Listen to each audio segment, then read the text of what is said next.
ज़्यादातर मुझे देखने को मिलता है व्यक्ति अपना अनुभव बताता है अथवा समाज में जो हो रहा है वो उसका उदाहरण देता है जी। बिल्कुल नहीं होना चाहिए। आगे कोई बैठे, हम किसी को गोली मारने थोड़ी जा रहे हैं, सही है, लेकिन वेद की बात बता रहे हैं कि व्यासाय विष्णु रूपाय द्विजाति संस्कार के बाद ही व्यासासन में। अब तुम्हारे बाप दादाओं का नहीं हुआ तो भैया उन्हें पूछो। ब्राह्मण श्रेष्ठ है जी, लेकिन क्षत्रिय वैश्य शुद्ध ये निकृष्ट है ऐसा नहीं समझना चाहिए। स्वर्ण में कलयुग का निवास अगर हम मान ले तो हमारी जितनी भी बहन बेटियां हैं वो सब कलयुगी है।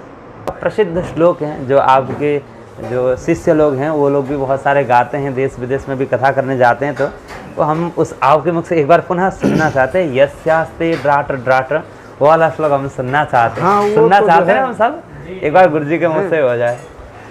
यस्यास्त्रे द्रात्र द्राट ध्रुट ध्रुट।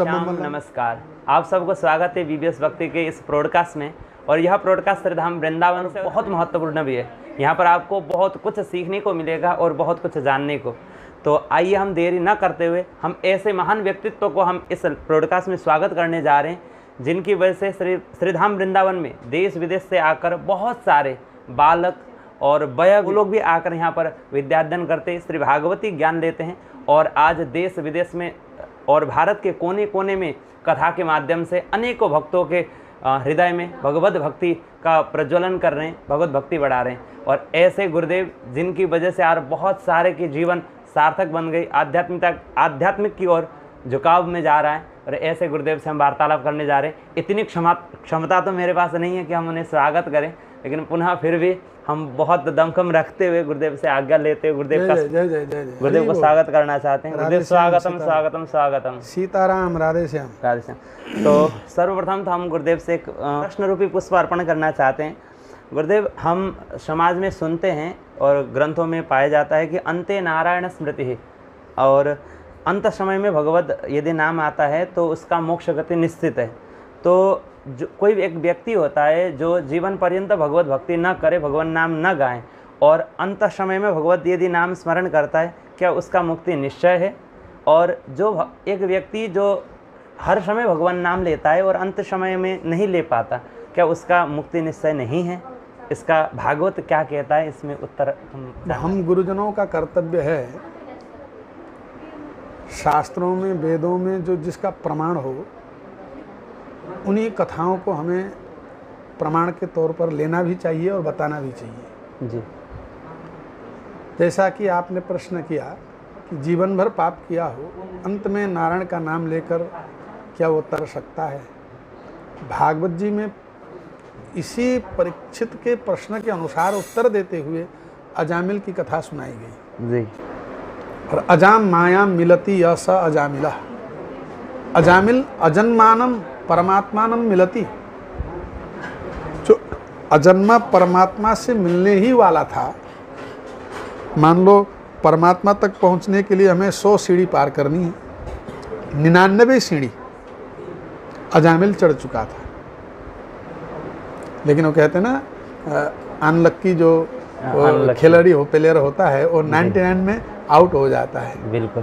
तो अजामिल के विषय में हम ऐसा ही कह सकते हैं, जो अजामिल अजन्मा ईश्वर से मिलने ही वाला था, लेकिन वह अजाम मायाम मिलती। उसने बहुत निंदनीय धुंधुकारी की कथा हम सुनते हैं जी, बेन की कथा सुनते हैं। माने बड़े बड़े दुष्ट लोग भी उसकी दुष्टता की घृणा करते थे। चोरी चकरी करके जीवन जीने वाले भी अजामिल की वृत्ति को निंदा करते थे। ऐसा भयंकर पापी है। नारायण का नाम लिया, बेटा के बहाने पार हो गया। ये भगवत नाम की महिमा है। क्या बात है, बहुत सुंदर। तो इसलिए हमें नाम के ऊपर भरोसा करना चाहिए। ये छूट नहीं दिया है शास्त्रों ने कि भैया पाप करते रहो, अंतिम में नाम लोगे तर जाओगे। भैया नाम लेना भी उसका वो पुण्य है जो पहले उसने जीवन भर जो भजन किया था जी। परमात्मा तक पाने का जो वो एक लक्ष्य को तय कर चुका था, तो उसका पूर्व संचित पुण्य के कारण बेटा के बहाने नारायण का नाम निकला। इसमें संदेह नहीं करना चाहिए। और आपने दूसरा प्रश्न ये किया कि भक्ति खूब करता है, अंतिम में भगवत नाम नहीं ले पाता है जी। उसके लिए आपने श्लोक सुने होंगे, कृष्णत्वदीय पदपंकज पंजरान्ते, वदतु वो। जी जी, याद नहीं। अद्यैव मे विशतु मानसराजहंस प्राण प्रयाण समय कफवात पित्तैः कंठावरोधन विधौ स्मरणम कुतस्ते। इसलिए वैष्णव पहले से ही भगवान से कहता है, हे परमात्मा अभी मैं खूब भजन कर रहा हूँ, बोला आज ही मेरा मन रूपी राजहंस आपको समर्पित करता हूँ। बोले क्यों? प्राण प्रयाण समय, जब प्राण निकलता है, कंठावरोधन विधो, कफ वित्तपात आ जाएगा, तो इसलिए वैष्णवों को चिंतन करने की जरूरत नहीं है। क्या बात है, बहुत सुंदर, बहुत बहुत धन्यवाद गुरुदेव। यह एक मन में संशय था और अनेक भक्तों का संशय था, वो दूर हुआ है। तो हम दूसरे प्रश्न की ओर आगे बढ़ने से पहले गुरुदेव, हम एक मन की इच्छा है कि आपका जन्म कहाँ पर हुआ और श्रीधाम वृंदावन के वास कैसे मिला, ये हम थोड़ा आपके जीवन के विषय में जानना चाहते हैं। नहीं भाई देखो, जीवन तो सबका अद्भुत होता है, नहीं? जी बिल्कुल, प्रत्येक व्यक्ति का, केवल मेरा ही नहीं, आपका ही भी जीवन कहीं ना कहीं अद्भुत है, बिल्कुल, है ना? और अद्भुत होना चाहिए। अगर अद्भुत नहीं है तो फिर जीवन ही क्या जीवन है। मेरा जन्म हुआ आसाम में, जी बिल्कुल, तिनसुकिया जिला, लीडू से 5 किलोमीटर अंदर। अभी तो वर्तमान वो बिल्कुल जंगल की तरह है, रिजाब गांव। हाँ, तो वहाँ से फिर बाहर ने मकान उकान सब ले गया, फिर दूसरों के वहाँ जो है कुछ समय तक रहे। फिर उसके बाद पिताजी ने एक छोटा सा ज़मीन खरीदा, वो भी लीडू से 3 किलोमीटर अंदर। मेरी माता है वहाँ और भाई लोग हैं, मैं खूब जाता हूँ। क्या बात है। तो वृंदावन में आप कब आए थे, पहली बार कब आए? मैं 1996 में वृंदावन आया। क्या बात है। फिर आकर आपको कहाँ पर क्या सेवा करी, किस तरीके से आपकी जीवन? सबसे पहले मैं इलाहाबाद आया था। क्या बात है। फिर वहाँ से वृंदावन में भागवत पढ़ने को मिलता है, ये जैसे समाचार मिला तो इलाहाबाद वेद विद्यालय के हॉस्टल से हम भाग गए। क्या? और वृंदावन आए। मतलब बहुत सारे लोगों के जैसे आप भी भाग कर ही आए हैं। हाँ। हम लोग भी आसाम, बहुत सारे विद्यार्थी जो आसाम में घर में रहते थे, फिर भाग के ही वृंदावन आते। नहीं, क्या है, आसाम की पढ़ाई में मैं थोड़ा कमज़ोर था। अच्छा। और पता नहीं अंदर से ये इच्छा होती थी कि मैं यार घर ना रहूं, बढ़िया पढ़ाई पढ़ूं, वो भी अपनी वैदिक सनातन का, क्योंकि हमारे पिताजी पौरोहित्य कर्म करते थे जी। और मुझे कभी रुद्री पाठ में ले चले, कभी कहीं ले चले, लेकिन जो मेरे पास ज्ञान था उससे मैं प्रसन्न नहीं था कि पिताजी मुझे काम में तो ले जा रहे हैं, लेकिन उसके विषय में मैं कुछ जानूं, मैं कुछ सीखूं। जी। कोई आने का कोई पता है नहीं, तो मैं घर में लड़ाई करता था, मुझे जल्दी भेजो, और नहीं भेजोगे तो मैं भाग के जाऊँगा। और वृंदावन धाम में खूब जो है चैन बिहारी आश्रम है जी। गोलोकवासी श्री रूप कुशलदास जी महाराज जी का चैन बिहारी आश्रम। जी। विवाह से पूर्व 14 वर्ष और विवाह के बाद 14 वर्ष। क्या बात। इतने साल उस आश्रम में मैंने बिताया। वाह, क्या बात। फिर उसके बाद जो है महाराज जी ने स्वयं भूमि पूजन करा के जो है दिया, फिर हमने निवास करने में। बहुत सुंदर, बहुत अच्छा लगा गुरुदेव। अच्छा, एक आपका प्रसिद्ध श्लोक है जो आपके जो शिष्य लोग हैं वो लोग भी बहुत सारे गाते हैं, देश विदेश में भी कथा करने जाते हैं, तो वो हम उस आपके मुख से एक बार पुनः सुनना चाहते हैं। यस्यास्ते ड्राटर ड्राटर, वो वाला श्लोक हम सुनना चाहते हैं। हाँ, सुनना तो चाहते हैं हम सब, एक बार गुरु जी के मुख से हो जाए। यस्यास्त्रे द्रात्र द्राट ध्रुट ध्रुटममलं टम टम टम टम टम डम सम डुडम सम डुहि डुहि चकितं भूपकं भुवनालं तैलं तैलं तैलं कुकु कुकु कुकु क्वां क्वां क्वां क्वां क्वां ध्यायन्ते विप्रगान्ते बसते च सकलं पातु नो चंद्रचूड़ा। क्या बात है, बहुत सुंदर गुरुदेव। अच्छा, ये श्लोक बहुत सारे लोग अभी सोशल मीडिया में बहुत वायरल है, लेकिन सटीक रूप से हमें इसका अर्थ भी थोड़ा बहुत जानने को मिले तो। ये यस्यास्ते द्रात्र द्राट, जिन भगवान शंकर जी के पास जो भूत गण हैं जी, तो उनके ये ऐसे ऐसे शब्द होते हैं जी, हैं? ये भूत गणों का शब्द है। क्या बात है। तो अब हम इसको निरर्थक तो नहीं कहेंगे, लेकिन ये वेद से भी ऊपर की ज्ञान है। क्या बात, सही है ना। तो भूतों का शब्द, जैसे हम जिनको मसान का भूत कहते हैं, वो वाले भूत नहीं है शंकर जी के। भगवान शंकर जी स्वयं वैष्णव हैं, हाँ, वैष्णवानाम यथा शंभु, और उनके भूतगण भी सब भगवान के सेवक हैं। क्या बात। तो ये साधारण जो प्रेत योनियां हैं, इस ऐसा प्रेत नहीं समझना चाहिए। तो उन जिस प्रकार शंकर जी के डमरू से ऐ उण रिल रिक ए ओं ए ऐ औच हाय वरत लण यमंगण नम झा भय घण धस, एक प्रकार से ये कहो कि भगवान शंकर जी के डमरू से ही वर्णमाला पैदा हुई जी। क ख अ आ इ ई, ये शंकर जी के डमरू से पैदा हुए। अगर वो क ख ही नहीं बनता, न वेद बनता, न पुराण बनता, न इतिहास बनता है। आपके पास अक्षर है जब तो कुछ रच पाएंगे, अक्षर ही नहीं है। ये अक्षर भगवान शिव द्वारा, शिव द्वारा प्राप्त है, है? नृत्यावसाने नटराज राजो नाद काम नव पंचवारम। क्या बात है, बहुत सुंदर, बहुत सुंदर, बहुत अच्छा लगा गुरुदेव। अच्छा, हम अभी ये कलयुग हैं, तो कलयुग में बहुत सारे जो हम लोग हैं जो भगवत भक्ति के मार्ग पे चल रहे हैं, तो उन लोगों को बहुत सारे लोग प्रश्न किए थे कली का इस कलयुग में कहाँ कहाँ वास है, किस रूप में रहता है। जैसे भागवत में कुछ 4 जगह ही दिया गया है, तो 4 जगह 5 जगह, तो उस हिसाब से कहाँ कहाँ वास करता है कली। देखो, हम अपने हिसाब से क्यों कहें, जो ग्रंथ में लिखा है वही कहें। जी बिल्कुल, ग्रंथ क्या कहता है, भागवत क्या सबसे कहता है। पहले कि किसी भी व्यक्ति को ये धार्मिक प्रश्नों में, अध्यात्म संबंधी ज्ञान में जी ज़्यादातर मुझे देखने को मिलता है व्यक्ति अपना अनुभव बताता है, अथवा समाज में जो हो रहा है वो उसका उदाहरण देता है। जी बिल्कुल नहीं होना चाहिए ऐसा। फिर शास्त्र ग्रंथ तो बेकार हो गए, मनमानी देने लगे तो फिर शास्त्र बिल्कुल नहीं। जी। तो कली के विषय में भागवत में जो लिखा है, द्यूतम पानम स्त्रिय सुना यत्रा धर्मस चतुर्विधा। द्यूत यानी जुआ खेल, जी, पानम मदिरा पान, स्त्रिय वेश्यालय, सुना, और कसाई घर, कत्ल खाना। जी। तो परीक्षित जब राजा थे तो उनके राज्य में ये चारों चीज नहीं होती थी, जी। क्योंकि मदिरा पीने से यदुवंशियों का विनाश हुआ, जुआ खेल के उनके पूर्वज जो है बड़े कष्ट में रहे। तो इसलिए ये सब चीज़ जो है राजा परीक्षित ने अपने राज्य में बैन कर दिया एक प्रकार से। जी बिल्कुल। तो कली ने कहा कि महाराज पुनश्च याचमान आया। पुनर्याचना इसलिए किया क्योंकि उस समय उस राज्य में ये सब नहीं होते थे, वैकेंसी खाली जी। तो जात रूपम अदात प्रभु, 5वां स्थान जात रूप शब्द है। जात रूप का अर्थ ज़्यादातर विद्वानों के मुख से हमने सुना है कि सोना, स्वर्ण। जी। अगर स्वर्ण में कलयुग का निवास अगर हम मान ले तो हमारी जितनी भी बहन बेटियां हैं वो सब कलयुगी है।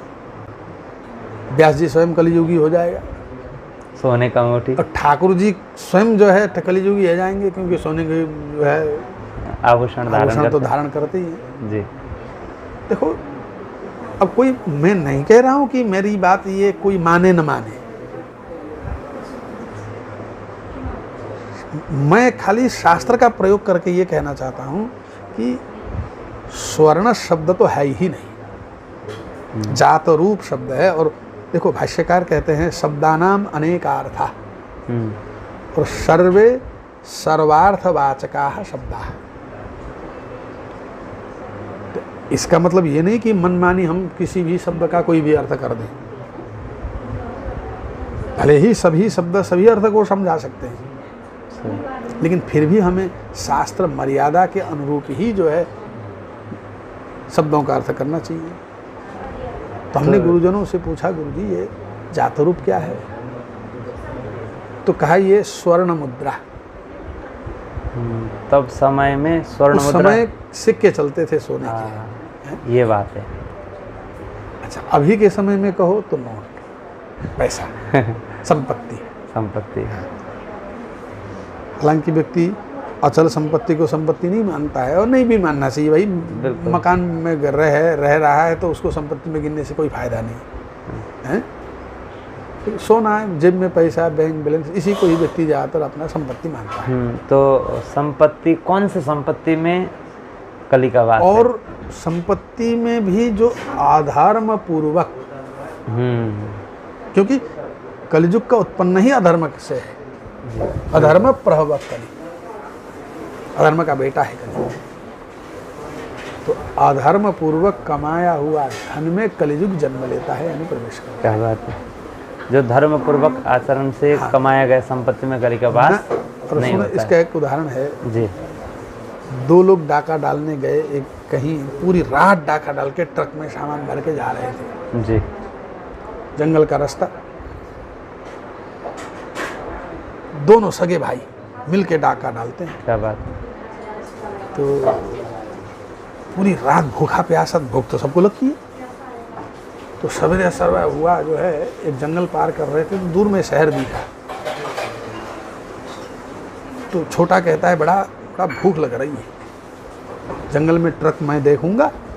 बोले तू जा, थोड़ा शहर से कछु लड्डू कचौड़ी मिठाई जो भी मिले लेके आ जा, वो भूख लग रही है जी। तो भाई जो है नाश्ता खरीदने गया। बड़ा भाई ट्रक में वो चोरी किया हुआ माल देख रेख कर रहा है। तो उसके मन में हो रहा था, यार आज बहुत हमने लूटा है, अगर भाई को बंटवारा न करना पड़े तो मालामाल हो जाऊंगा। हाँ। और ये छोटा जो है रोज कल करता है बंटवारे में। हाँ ससुरा, इसको मार के फेंक दूंगा तो सारा धन अपना होगा, जिंदगी मौज में जाएगी। क्योंकि जैसे खाओगे अन्न ऐसा बनेगा मन। तो गलत अन्न खाओगे तो गलत ही सोचेगा। तो उसने क्या सोचा कि भाई आएगा तो मैं मार डालूंगा और उसको फेंकूंगा और खा पी के निकल जाऊंगा। छोटा भाई जो नाश्ता लेने गया था वो भी सोच रहा था कि बड़ा जो है हमेशा लड़ाई करता है बंटवारे में, आज क्या करूंगा, बहुत माल चुराया है, मिठाई में जहर मिला दूंगा खाने में और उसको खिला दूंगा, वो खाएगा मर जाएगा और धन बंटवारा नहीं होगा।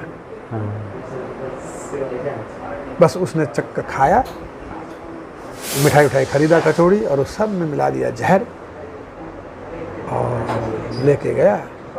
वो मारने को तैयार बैठा था, उसके पहुंचते ही उसने दे मारा उन्हें मार डाला और खाकर चल ही नहीं पाया, वो भी मर गया। तो ये है अधर्म पूर्वक कमाया हुआ धन का। बढ़िया, बहुत अच्छी तरीके से मैं समझ पाया। हालांकि हमारे जो भी देख रहे हैं वो भी सब समझ गए। बहुत बहुत अच्छा दृष्टांत, बहुत सुंदर, अच्छा लगा। अच्छा गुरुदेव, एक और प्रश्न हम करना चाहते हैं। अभी पूर्व समय में जो भागवतिक तरीके से होता है, भागवत में ग्रंथों के आधार में जो होता है, 4 वर्ण व्यवस्थाएं होती थी। 4 वर्ण व्यवस्थाएं तब किस प्रकार से बनाया गया था, या ऋषि मुनियों की क्या धारणा थी तब जिस व्यवस्था को बनाया गया, और अब किस तरीके से जा रहा है और किस झुकाव में जाना चाहिए हमें, और हम किस तरीके से जा रहे हैं, उसकी बात थोड़ा स्पष्ट करें। नहीं, ये आपको जो जो काम मिला है, जी, वर्ण व्यवस्था का मतलब अपने अपने काम करना, अपना काम करना। हाँ। आपने जो है खाना बनाने की पढ़ाई की है तो आप खाना बनाओ। आपने हल जोतने की जो है काम सीख रखा है तो अब वही जोतो। आपने भोजन बनाने का जो है सीख रखा है तो वही करो। आपने वेद पढ़ने का जो है शिक्षा ले रखा है तो वेद वही पढ़ाओ। तो अब चातुर्वर्ण्यम मया शिष्टम गुण कर्म विभाग, गुण कर्म भगवद गीता, उसके गुण और उसके कर्म सही के अनुसार 4 वर्ण भगवान ने बनाया। हाँ। तो जो ये 4 वर्ण में से ब्राह्मण, क्षत्रिय, वैश्य, शूद्र, इनको क्रमशः सबसे बड़ा श्रेष्ठ माना गया है, यानी ब्राह्मण श्रेष्ठ है जी। लेकिन क्षत्रिय, वैश्य, शूद्र ये निकृष्ट है ऐसा नहीं समझना चाहिए। जैसे घर में 4 भाई होते हैं जी, 4 बहनें होती हैं, ये बड़ी है, ये बीच वाली है, ये छोटी है। हाँ। तो छोटी का मतलब उसको कोई परिवार नीच कह रहा है क्या? नहीं। लेकिन ये राजनीतिक वालों ने इसको केवल वोट बैंकिंग के लिए लड़ाया अपनों को। हाँ, 4 वर्ण व्यवस्था है। ये कांग्रेस पॉलिसी है, मैं सीधा कहता हूँ। क्या बात है, ये सीधा सीधा ये केवल नास्तिकवाद जो कम्युनिस्टवाद है, इन लोगों का काम होता है लड़ाना, क्योंकि उनको ईश्वर तत्व से तो मतलब है नहीं। बिल्कुल। यावत जीवित सुखम जीवित ऋणम कृत्वा घृतम पिबेत, दुनियादारी जाए मर जाए, तो ऐसा नहीं होना चाहिए। जो जन्म से ही ब्राह्मण है वो ब्राह्मण ही रहेगा, जो क्षत्रिय है वो क्षत्रिय ही रहेगा, और सबके अपने अपने काम बता रखा है। जो जिस लाइन पे जाएगा वो वही वर्ण पे।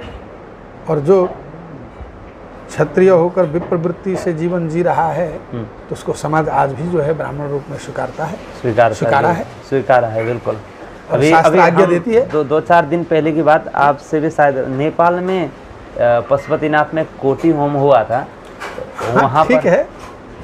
लेकिन व्यास गद्दी में जो द्विजाति कम से कम क्या ब्राह्मण क्षत्रिय वैश्य, यानी जिसका जनेऊ संस्कार हुआ हो वही श्रेष्ठ सिंहासन में बैठे, वो भी धार्मिक सिंहासन। आगे वो राजा बने कोई आपत्ति नहीं, अन्य जो है धन का सिंहासन है, एक से एक पद का सिंहासन है जी, लेकिन व्यास आसन, व्यासाय विष्णु रूपाय, वो विप्र ही होना चाहिए। फिर भी द्विजाति हो तो ज़्यादा अच्छा है। बहुत आगे कोई बैठे, हम किसी को गोली मारने थोड़ी जा रहे हैं, सही है। लेकिन वेद की बात बता रहे हैं कि व्यासाय विष्णु रूपाय, द्विजाति संस्कार के बाद ही व्यासासन में। अब तुम्हारे बाप दादाओं का नहीं हुआ तो भैया उन्हें पूछो क्यों नहीं कराए। सही, बहुत सुंदर, बहुत अच्छा लगा। आज हमने गुरुदेव से वार्तालाप करी, बहुत ही आनंद आ गया, बहुत कुछ सीखने को मिला। आप लोग भी सीखना चाहते हैं और ऐसे वीडियोस देखना चाहते हैं तो गुरुदेव के साथ फिर हम पुनः 1-आध महीने बाद पुनः मिलेंगे। तो इस वीडियो को आप सब लोग जुड़िएगा और बहुत सारे को शेयर करिएगा। मिलते रहेंगे अगले एपिसोड में। बहुत बहुत धन्यवाद गुरुदेव, बहुत बहुत धन्यवाद आपका अमूल्य समय देने के लिए। बने रहिए बीबीएस भक्ति के साथ। जय श्रीमन नारायण।